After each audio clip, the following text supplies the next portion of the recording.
ਦਿੱਲੀ ਮੌਜੂਦਾ ਸੀ ਤੇ ਇੱਥੇ ਪੰਜਾਬ ਦਾ ਬਹੁਤ ਰੰਗ ਦੇਖਣ ਨੂੰ ਮਿਲ ਰਿਹਾ ਹੈ। ਅਡਾਨੀਆਂ ਦੀ ਰੇਲ ਰੋਕਣ ਵਾਲਾ ਸੰਗਰੂਰ ਦਾ ਨੌਜਵਾਨ ਅਮਰਤਪਾਲ ਇਹ ਵੀ ਇੱਥੇ ਮੌਜੂਦ ਆ, ਡਟਿਆ ਹੋਇਆ। ਬਾਈ ਕੀ ਹਾਲ ਹੈ, ਕਿਵੇਂ ਦੇਖ ਰਹੇ ਹੋ ਸਾਰਾ ਕੁਝ, ਕਦੋਂ ਤੋਂ ਤੁਸੀਂ ਇੱਥੇ ਹੋ? ਸਤਿ ਸ਼੍ਰੀ ਅਕਾਲ ਜੀ। ਪਹਿਲੇ ਦਿਨ ਤੋਂ ਹੀ ਆ, ਜਦੋਂ ਅਸੀਂ ਮਤਲਬ 26 ਦੀ ਚੱਲੇ ਹੋਏ ਆ ਪਿੰਡੋਂ। ਅਗਲਾ ਦਿਨ ਰਾਹ ਦੇ ਵਿੱਚ ਸੀ, ਉਦੋਂ ਅਗਲੇ ਦਿਨ ਇੱਥੇ ਪਹੁੰਚ ਗਏ ਸੀ। ਬੇਸਿਕਲੀ ਟਿੱਕਰੀ ਬਾਰਡਰ ਤੇ ਪਹੁੰਚੇ ਸੀ ਅਸੀਂ, ਤੇ ਉਸ ਤੋਂ ਬਾਅਦ ਵੀ ਪਰਮਾਤਮਾ ਦੀ ਰੰਗ ਦੇਖ ਰਹੇ ਆ, ਹੈ ਨਾ।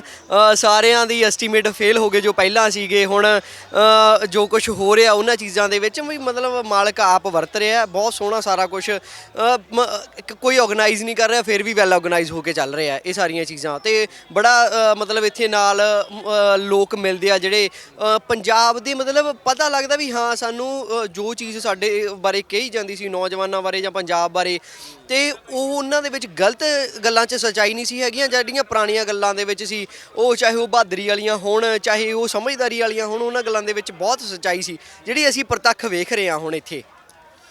ਸ਼ਹੀਦੀਆਂ ਲਗਾਤਾਰ ਹੋ ਰਹੀਆਂ ਨੇ। ਅੱਜ ਵੀ ਸ਼ਮਸ਼ੇਰ ਸਿੰਘ ਹੁਣਾਂ ਦਾ ਦੇਹਾਂਤ ਇੱਥੇ ਇਸੇ ਥਾਂ ਤੇ ਬਿਲਕੁਲ ਨਜ਼ਦੀਕ ਹੋਇਆ। ਗਮਗੀਨ ਮਾਹੌਲ ਹੈ। ਨੌਜਵਾਨ ਖੁਦ ਰੋ ਰਿਹਾ ਸੀ, ਕਹਿੰਦਾ ਕਿ ਕਿਸਾਨ ਜਥੇਬੰਦੀਆਂ ਸਾਨੂੰ ਹੁਕਮ ਕਰਨ ਅੱਗੇ ਨੂੰ ਵਧੀਏ। ਕਿਵੇਂ ਦੇਖਦੇ ਹੋ ਕਿ ਮਾਹੌਲ ਲਗਾਤਾਰ ਸ਼ਹੀਦੀਆਂ ਹੋ ਰਹੀਆਂ ਨੇ, ਗੁੱਸਾ ਤਾਂ ਆ ਰਿਹਾ ਹੋਵੇਗਾ ਮਨਾਂ 'ਚ? ਵੇਖੋ ਜੀ, ਗੁੱਸਾ ਤੇ ਹੈ ਤੇ ਉਹ ਜਾਇਜ਼ ਵੀ ਹੈਗਾ, ਸਾਰਿਆਂ ਦੇ ਮਨਾਂ ਦੇ ਵਿੱਚ ਹੀ ਹੈ ਵੀ ਵੇਖੋ ਸਾਡੇ ਇੰਨੀਆਂ ਸ਼ਹਾਦਤਾਂ ਹੋ ਗਈਆਂ, ਪਰ ਸਰਕਾਰ ਉਸ ਤਰੀਕੇ ਦੇ ਨਾਲ ਨਹੀਂ ਲੈ ਰਹੀ ਹੈਗੀ। ਹਜੇ ਵੀ ਕਿਤੇ ਨਾ ਕਿਤੇ ਸਾਨੂੰ ਪਬਲਿਕ ਇਗਨੋਰੈਂਸ ਦਾ ਸਾਹਮਣਾ ਕਰਨਾ ਪੈ ਰਿਹਾ, ਚਾਹੇ ਉਹ ਮੁੱਖ ਮੰਤਰੀਆਂ ਵੱਲੋਂ ਹੋਵੇ ਆਪਣੇ ਦੇਸ਼, ਚਾਹੇ ਉਹ ਪ੍ਰਧਾਨ ਮੰਤਰੀਆਂ ਵੱਲੋਂ ਹੋਵੇ। ਕਿਉਂਕਿ ਦੇਖੋ, ਚਾਹੇ ਆਪਾਂ ਪੰਜਾਬ ਛੱਡ ਕੇ ਆ ਰਹੇ ਹਾਂ, ਪਰ ਪੰਜਾਬ ਦੀ ਮਤਲਬ ਸਟੇਟ ਗਵਰਨਮੈਂਟ ਵੱਲੋਂ ਉੱਦਾਂ ਦਾ ਰਿਸਪੌਂਡ ਨਹੀਂ ਦਿੱਤਾ ਜਾ ਰਿਹਾ ਹੈਗਾ, ਜਾਂ ਸਾਥ ਦਾ ਕਹਿ ਲਈਏ ਜਾਂ ਇਹ ਚੀਜ਼ਾਂ ਦਾ ਕਹਿ ਲਈਏ। ਸੈਂਟਰ ਦੇ ਵਿੱਚ ਤਾਂ ਜਿਹੜੀ ਇਗਨੋਰੈਂਸ ਹੈ ਇਹਨਾਂ ਚੀਜ਼ਾਂ ਨੂੰ ਵੇਖਣ ਨੂੰ ਮਿਲ ਰਹੀ ਹੈ, ਉਹ ਬਹੁਤ ਜ਼ਿਆਦਾ ਵੱਡੇ ਲੈਵਲ ਦੀ ਹੈ ਨਾ। ਇਹਨਾਂ ਚੀਜ਼ਾਂ ਨੂੰ ਨਹੀਂ ਵਾਚ ਕੀਤਾ ਜਾ ਰਿਹਾ। ਅੱਗੇ ਵਧਣ ਦੇ ਵਿੱਚ ਵੇਖੋ ਜੀ, ਜਿਵੇਂ ਤੁਸੀਂ ਗੱਲ ਕਰ ਰਹੇ ਸੀ ਪਹਿਲਾਂ ਵੀ ਹਾਂ ਚਾਹੇ ਸਾਡੇ ਕੋਲ ਹੁਕਮ ਆ ਗਿਆ, ਪਰ ਉਹ ਚੀਜ਼ ਬਹੁਤ ਹੀ ਸੁਚਾਰੂ ਰੂਪ ਨਾਲ ਜੇ ਅਸੀਂ ਕਰਨੀ ਹੈ ਤਾਂ ਬੜੀ ਪਲੈਨਿੰਗ ਦੀ ਲੋੜ ਹੋਊਗੀ। ਕਿਉਂਕਿ ਜੋ ਹੁਣ ਤੱਕ ਚੱਲ ਕੇ ਆਇਆ ਉਹ ਪ੍ਰਮਾਤਮਾ ਨੇ ਬੜਾ ਸੋਹਣੇ ਤਰੀਕੇ ਨਾਲ ਚਲਾਇਆ। ਪਰ ਜਿਹੜਾ ਮੇਰਾ ਸਵਾਲ ਤੁਹਾਨੂੰ ਇਹ ਹੈਗਾ ਕਿ ਤੁਹਾਨੂੰ ਲੱਗਦਾ ਹੈ, ਕਿਉਂਕਿ ਇੱਕ ਮੰਗ ਲਗਾਤਾਰ ਇਹ ਉੱਭਰ ਰਹੀ ਹੈ ਕਿ ਹੁਣ ਮੋਰਚਾ ਗਾਂਹ ਨੂੰ ਤੋਰ ਲੈਣਾ ਚਾਹੀਦਾ ਹੈ, ਇੱਕ ਨੌਜਵਾਨ ਕੀ ਸੋਚਦਾ? ਕਿਉਂਕਿ ਤੁਸੀਂ ਟ੍ਰੇਨਾਂ ਰੋਕਤੀਆਂ ਸੀ ਬਾਨੀਆਂ, ਤੁਹਾਨੂੰ ਲੱਗਦਾ ਕਿ ਮੋਰਚਾ ਦਿੱਲੀ ਵੱਲ ਨੂੰ ਗਾਂਹ ਨੂੰ ਵਧਣਾ ਚਾਹੀਦਾ, ਸਰਕਾਰ ਤੇ ਹੋਰ ਦਬਾਅ ਵਧੇਗਾ? ਵੇਖੋ ਜੀ, ਸਰਕਾਰ ਤੇ ਦਬਾਅ ਦਾ ਇਹ ਆ ਵੀ ਆਪਾਂ ਸਟੇਟ ਦੇ ਨਾਲ ਲੜਾਈ ਨਹੀਂ ਲੜ ਰਹੇ ਹੈਗੇ, ਆਪਾਂ ਪ੍ਰੋਟੈਸਟ ਕਰ ਰਹੇ ਹਾਂ। ਪ੍ਰੋਟੈਸਟ ਦੇ ਬਹੁਤ ਰੂਪ ਹੁੰਦੇ ਆ। ਜਦੋਂ ਆਪਾਂ ਪੰਜਾਬ 'ਚੋਂ ਕਹਿ ਕੇ ਵੀ 6 ਮਹੀਨੇ ਬੈਠਾਂਗੇ ਤਾਂ ਸਾਡੇ ਵਿੱਚ ਪੇਸ਼ੈਂਸ ਹੋਣੀ ਚਾਹੀਦੀ ਹੈ। ਆਪਾਂ ਇਹ ਵੇਖੀਏ ਵੀ ਆਪਾਂ ਜੇ ਅੱਗੇ ਵਧਾਂਗੇ ਆਪਣੇ ਉਹਦੇ ਫਾਇਦੇ ਕਿੰਨੇ ਆ ਤੇ ਨੁਕਸਾਨ ਕਿੰਨੇ ਆ।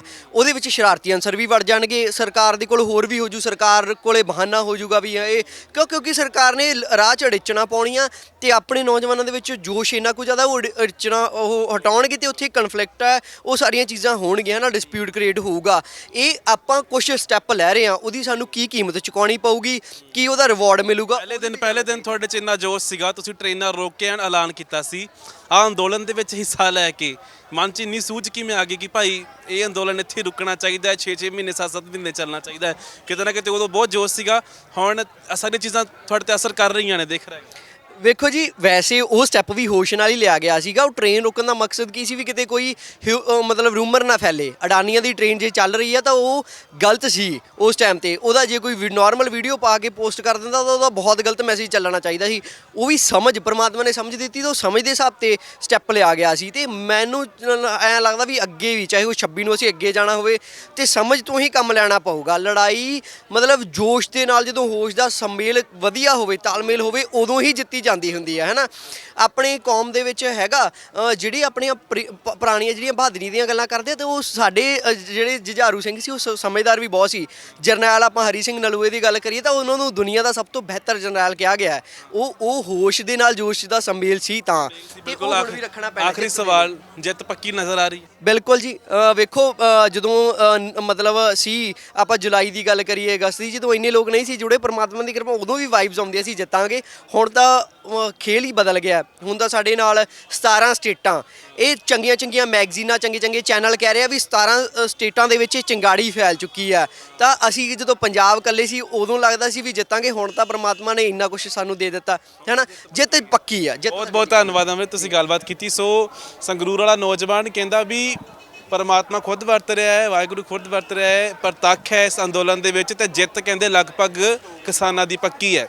ਆਪਣਾ ਸਹਿਯੋਗੀ ਨਵਰੀਤ ਸਿਵਾ ਦੇ ਨਾਲ ਕਰਨ ਸ਼ਰਮਾ, ਅੱਖਰ ਦੇ ਲਈ।